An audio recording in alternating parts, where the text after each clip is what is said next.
तव कथामृतं तप्तजीवनं कविभिरीहितं कल्मषापहं श्रवणमङ्गलं श्रीमदाततं भुवि गृह्णन्ति ये भूरिदा जना। শ্রী শ্রী রামকৃষ্ণ কথামৃত প্রতিদিন প্রতি ঘরে শ্রী শ্রী রামকৃষ্ণ কথামৃত প্রাণারাম বাংলা চ্যানেলের এই প্রাত্যহিক শ্রী শ্রী রামকৃষ্ণ কথামৃতের অনুধ্যান শিবির, সেখানে আপনাদের সকলকে স্বাগত জানিয়ে আমরা আজ শুরু করছি আবার ৫৮তম পর্বে। ঠাকুর শ্রীরামকৃষ্ণ দক্ষিণেশ্বরে নরেন্দ্র আদি অন্তরঙ্গ ও অন্যান্য ভক্ত সঙ্গে রয়েছেন। চতুর্থ পরিচ্ছেদ। আজ ঠাকুর শ্রীরামকৃষ্ণ মহানন্দে আছেন। দক্ষিণেশ্বর কালীবাড়িতে নরেন্দ্র আসিয়াছেন। আরও কয়েকটি অন্তরঙ্গ আছেন।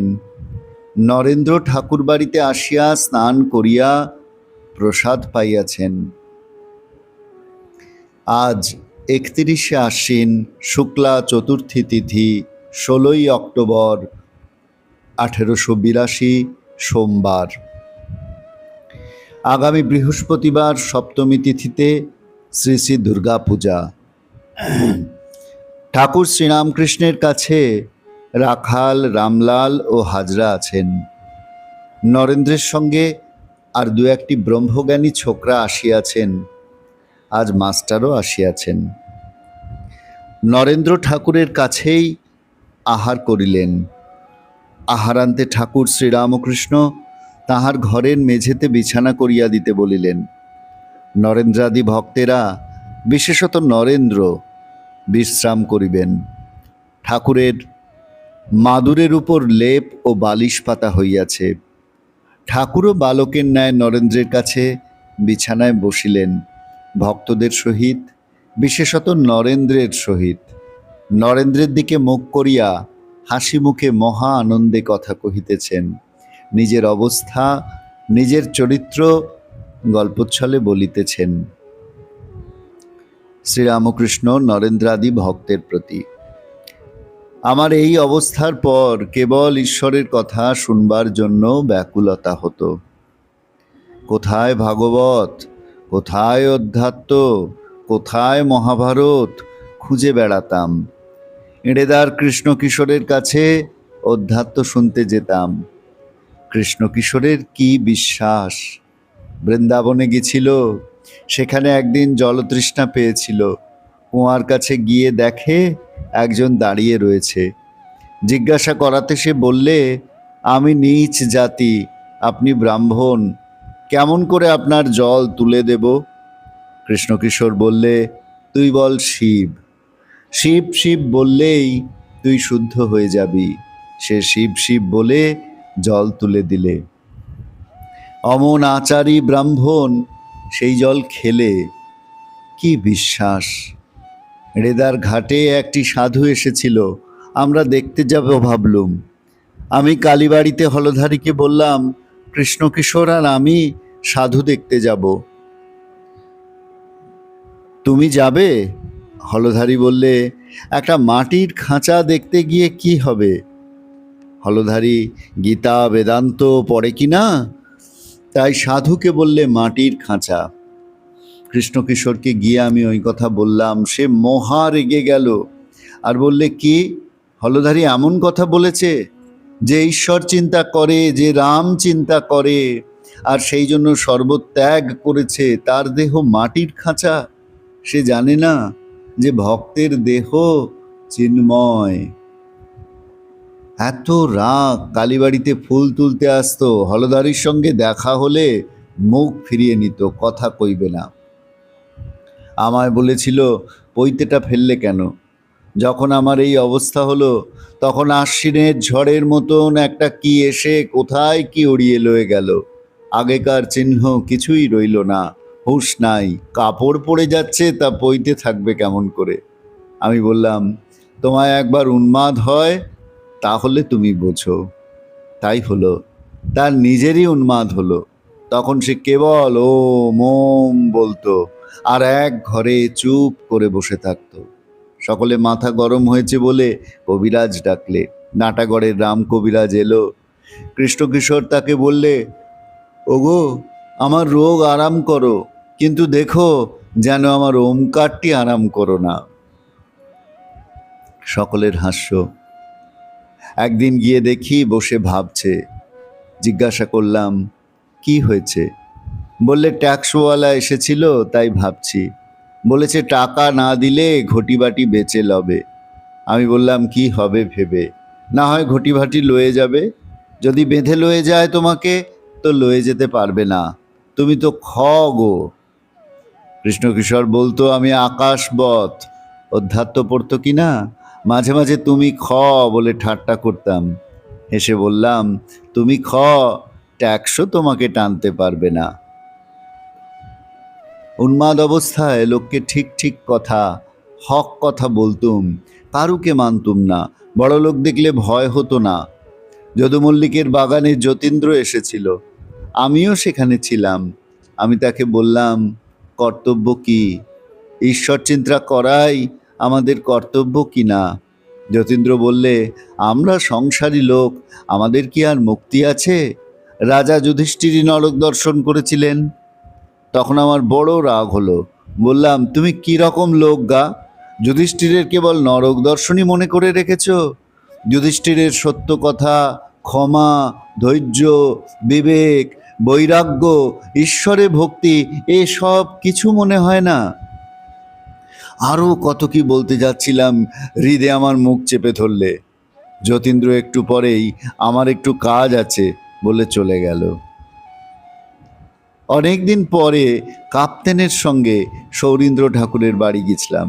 তাকে দেখে বললাম, তোমাকে রাজা টাজা বলতে পারবো না, কেননা সেটা মিথ্যে কথা হবে। আমার সঙ্গে খানিকটা কথা কইলে, তারপর দেখলাম সাহেব টাহেব আনাগোনা করতে লাগলো। রজগুণী লোক, নানা কাজ লয়ে আছে। যতীন্দ্রকে খবর পাঠানো হলো। সে বলে পাঠালে আমার গলায় বেদনা হয়েছে। সে উন্মাদ অবস্থায় আরেকদিন বরানগরের ঘাটে দেখলুম জয় মুখুজ্জে জপ করছে, কিন্তু অন্যমনস্ক। তখন কাছে গিয়ে 2 চাপড় দিলাম। একদিন রাসমণি ঠাকুর বাড়িতে এসেছে, কালীঘরে এলো। পূজার সময় আসতো আর 2-1টা গান গাইতে বলতো। গান গাচ্ছি, দেখি যে অন্যমনস্ক হয়ে ফুল বাজছে। অমনি 2 চাপড়। তখন ব্যস্ত সমস্ত হয়ে হাত জোট করে রইল। হলধারীকে বললাম, দাদা, এ কি স্বভাব হলো, কি উপায় করি? তখন মাকে ডাকতে ডাকতে ও স্বভাব গেল। ওই অবস্থায় ঈশ্বর কথা বই আর কিছু ভালো লাগে না। বিষয়ের কথা হচ্ছে শুনলে বসে বসে কাঁদতাম। মথুরবাবু যখন সঙ্গে করে তীর্থে লয়ে গেল, তখন কাশীতে রাজাবাবুর বাড়িতে কয়দিন আমরা ছিলাম। মথুরবাবুর সঙ্গে বৈঠকখানায় বসে আছি, রাজাবাবুরাও বসে আছে। দেখি তারা বিষয়ের কথা কইছে, এত টাকা লোকসান হয়েছে, এই সব কথা। আমি কাঁদতে লাগলাম। বললাম, মা, কোথায় আনলে? আমি যে রাসমণির মন্দিরে খুব ভালো ছিলাম, তীর্থ করতে এসেও সেই কামিনী কাঞ্চনের কথা। কিন্তু সেখানে দক্ষিণেশ্বরে তো বিষয়ের কথা শুনতে হয় নাই। ঠাকুর ভক্তদের, বিশেষত নরেন্দ্রকে একটু বিশ্রাম করিতে বলিলেন। নিজেও ছোট খাটটিতে একটু বিশ্রাম করিতে বলিলেন।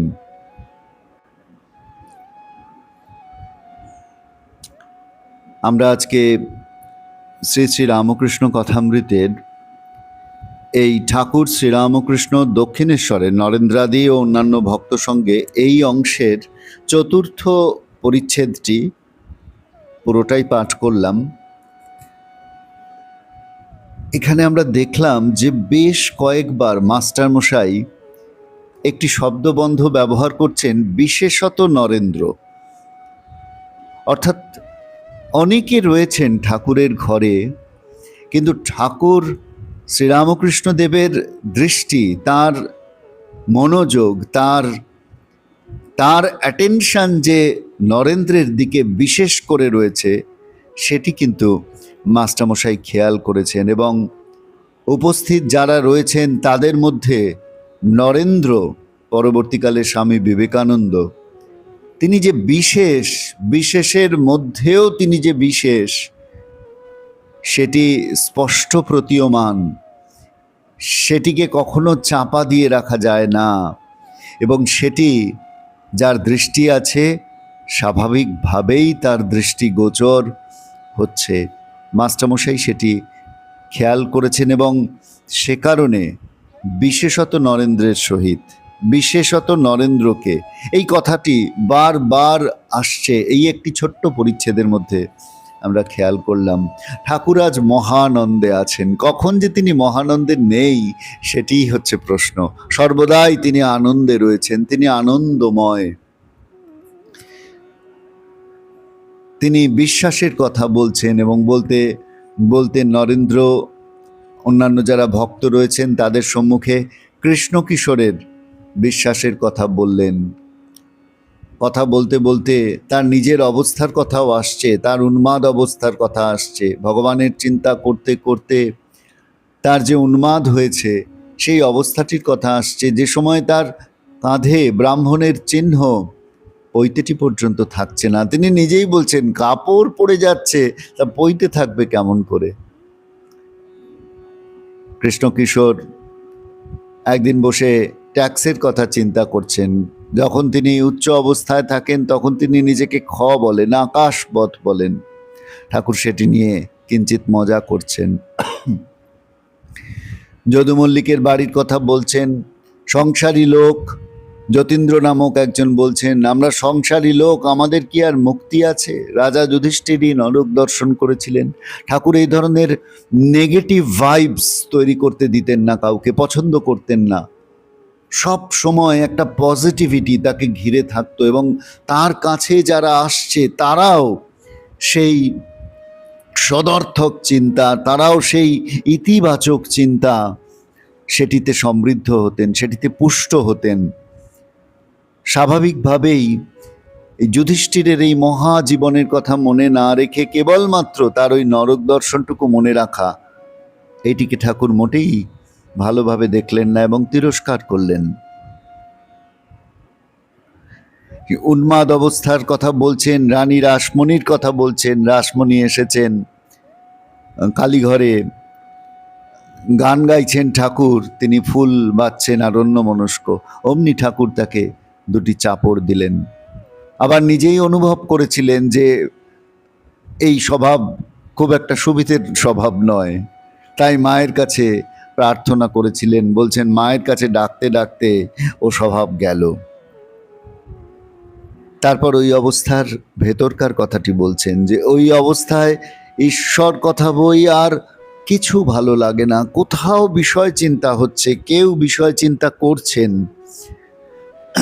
আশেপাশে কোথাও বিষয় চিন্তা হচ্ছে, এটি বুঝতে পারলে, এটি জানতে পারলেও নিজের মধ্যে যেন একটা বিরূপতা তৈরি হয়, যেন একটা খারাপ লাগা তৈরি হয়, দুঃখ হয়। ঠাকুর বলছেন আমি কাঁদতে লাগলাম, বললাম মা কোথায় আনলে?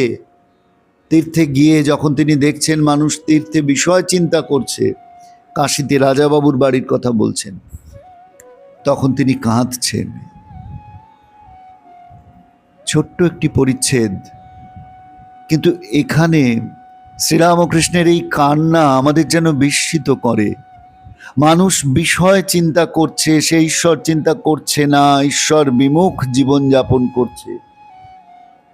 তাই শ্রীরামকৃষ্ণ সেই সংসার তাপিত মানুষের জন্য, বিষয় চিন্তায় ডুবে মজে থাকা মানুষের জন্য আকুল নয়নে কাঁদছেন, ভগবানের কাছে প্রার্থনা করছেন, মায়ের কাছে প্রার্থনা করছেন। আমাদের জানা নেই জগতে আর কোন মহাপুরুষ, কোন মহামানব মানুষের জন্য এমন করে কেঁদেছেন, মানুষের মনের জন্য, তার মনের যাতে রূপান্তর হয়, যাতে সে ক্ষুদ্র বিষয় চিন্তার বাইরে গিয়ে বৃহৎকে চিন্তা করতে শেখে। এই কারণে এমন করে আকুল ক্রন্দন আমাদের জন্য আর কে কবে করেছেন সত্যি আমাদের জানা নেই। আমরা বিস্মিত হই যত আমরা দেখি শ্রীরামকৃষ্ণের দিকে, যত আমরা এই মহাপুরুষের দিকে তাকাই, যতই আমরা এই পরম পুরুষের দিকে তাকাই, ততই যেন আমাদের আনন্দ আর বিস্ময়ের ঘোর লেগে যায়। আজকের এই পর্বেও আমরা সেই আনন্দ, সেই ঘোর আস্বাদন করবার সুযোগ পেলাম বন্ধু। আপনাদের সঙ্গে আবার দেখা হচ্ছে আগামীকাল পরবর্তী পর্ব নিয়ে। আপনারা সবাই ভালো থাকবেন। আপনাদের মতামত অবশ্যই আপনারা প্রাণারাম বাংলা চ্যানেলে কমেন্ট সেকশনে জানাবেন। আমরা আশায় থাকি আপনাদের ভালো লাগার, আপনাদের মতামতের কথা শুনবার জন্য। সকলকে ধন্যবাদ। নমস্কার।